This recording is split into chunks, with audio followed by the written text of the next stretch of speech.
The first question that I'll be asking is, why did the photographer take the photo? Understanding their motivations, their purpose, their aims, this is really important because, as we know, when we read a letter or a book, somebody wrote that. We expect authorship. We know we need to know what somebody's intent really was. But often when we see an image, it seems like a snap of reality. It doesn't occur to us to really ask who took it and why did they take it. And that's what I want to really interrogate today. The second question I'm going to pose is, what role did the subject play in the making of the photograph? For most of the 20th century, cameras were bulky. You couldn't really just, whip out a phone and secretly tape somebody. Most people understood that they were being photographed. So why did they agree to it? Not everybody had a choice, but in some ways, the subjects often play a role. And the final question is really the main topic of today, which is, what impact do photographs have to really alter the course of history? What impact did they have at the time?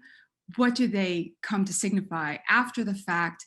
And how do images get reinterpreted and repurposed in a way to help us shape our national narrative and our understanding of who we are? What I'm going to hope is that by the end of this lecture, you come to believe, as I do, that often the story behind the image is as interesting as the image itself. And in a sense, we've all heard this phrase, a picture is worth 1,000 words. But I'm going to counter by arguing that, in fact, it really takes 1,000 words to correctly understand an image. Okay, so who are we going to talk about today? I'm going to be talking about 8 American photographers spanning from the 1890s to the 1960s. And these are going to be Jacob Riis, Louis Hine, James Van Der Zee, Dorothea Lange, Ansel Adams, Joe Rosenthal, Charles Moore, and Eddie Adams. So sit down, if you're probably already sitting, and we'll go ahead and get started. So the first person that I want to start with is Jacob Riis. And many of you might already be familiar with Jacob Riis. Jacob Riis was a Danish immigrant who came to the United States in 1870. And by the 1890s, he was a reporter working in New York City. And he had the idea of pioneering a new technique of photojournalism. Jacob Riis ended up publishing a book, How the Other Half Lives. A lot of his photographs were reproduced as engravings in that book because the technology was not yet there to be able to replicate photographic images. But he went around New York City and gave lantern slide lectures of the images that he had taken. And in that way, really brought to the people the message that he wanted through imagery. And Jacob Riis was operating during the Progressive era. He was himself a progressive reformer. He was interested in thinking about how American society could be improved, because the progressives at the end of the 19th century were very concerned about what they saw as negative trends in American society. Two extremes. On the one extreme, monopolistic capitalist practices were creating this super wealthy class that seemed completely disconnected from the rest of the US. And on the other hand, you had radical socialist, anarchist movements that were taking hold among the populace, which seemed another extreme. Where was the middle ground? And so in sort of seeking this middle ground and looking to finding solutions to social problems of poverty, of tenements, of child abuse, of alcoholism, of lack of competition in the marketplace, the progressives turned to defining a new role for government, and in particular, local government. And this is where Riis fit in, because Riis had a pretty single-minded pursuit, and that was tenement reform. To him, the idea that in New York City, you could have so many hundreds of thousands of residents living in such dilapidated circumstances, to him, this was the heart of many of the other social ills that the city was suffering from. So he set out to change people's minds, and he did it by taking people on a tour of the tenements, a photographic tour, to make them see truly how the other half lived. Now, one of his most famous, and he has several actually, famous iconic images. One of his most famous was his images of children whom he called street Arabs. And these were children who were abandoned to the streets.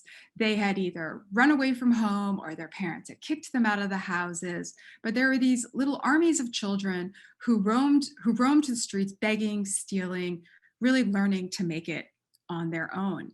And you can just take a look at this image really closely and to see how it would tug on the heartstrings, especially of the middle class audience that Riis was trying to reach. You have these small boys, they're cuddled up for warmth, they have no shoes, they look cold, hungry. These are definitely children that you feel in your heart you want to reach out and help. And it's important to note that Riis's audience, the middle class audience that he was trying to connect with, by this point had developed very clear ideas of what childhood should be. And not a time where you learned to be a mini adult, but instead a time of innocence, a time when you should be free of the cares of the world. It should be a time devoted to education, to play, to really cultivating a full life.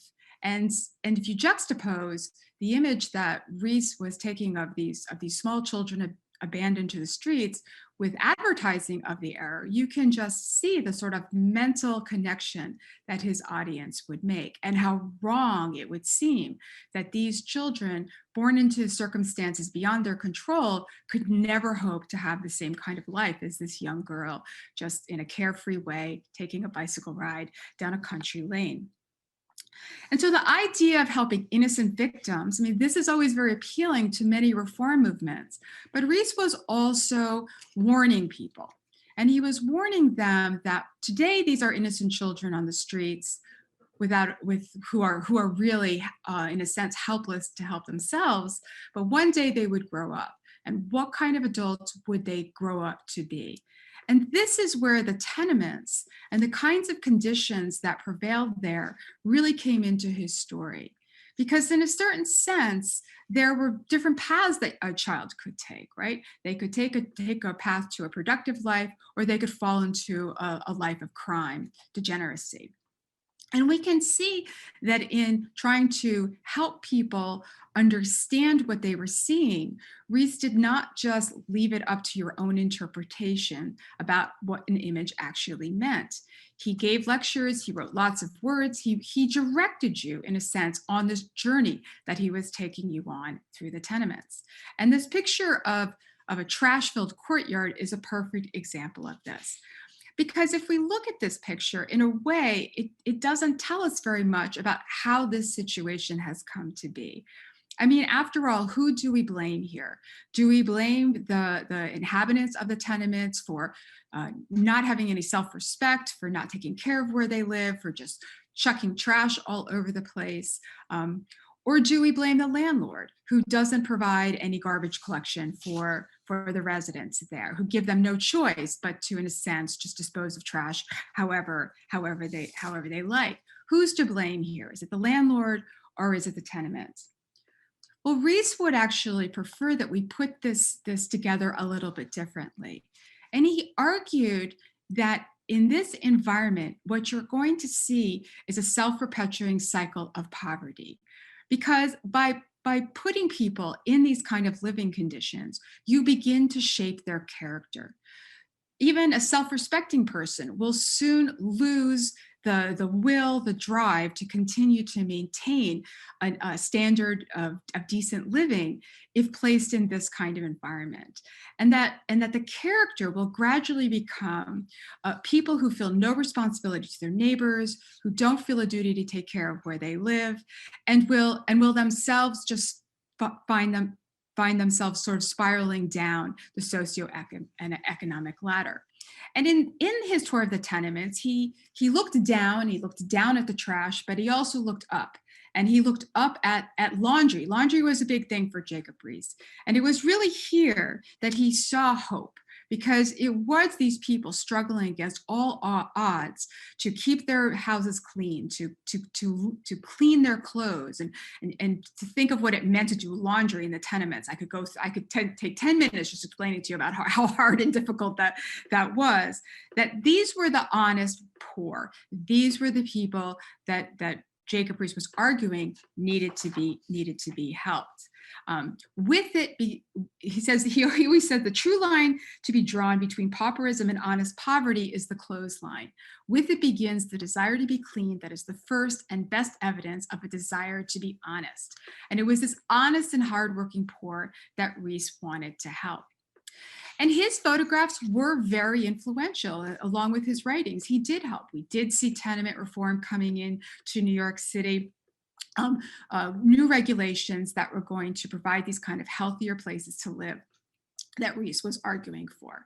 So Riis starts us off in this story with this kind of new idea of how you could use photography to enact social reform, has an immediate impact in where he lives, and doesn't do it in a way that argues that government is the only way that you can solve these problems, but instead speaks to the importance of you seeing how other people live, to empathize with them so that you can support solutions to help them improve their own lives.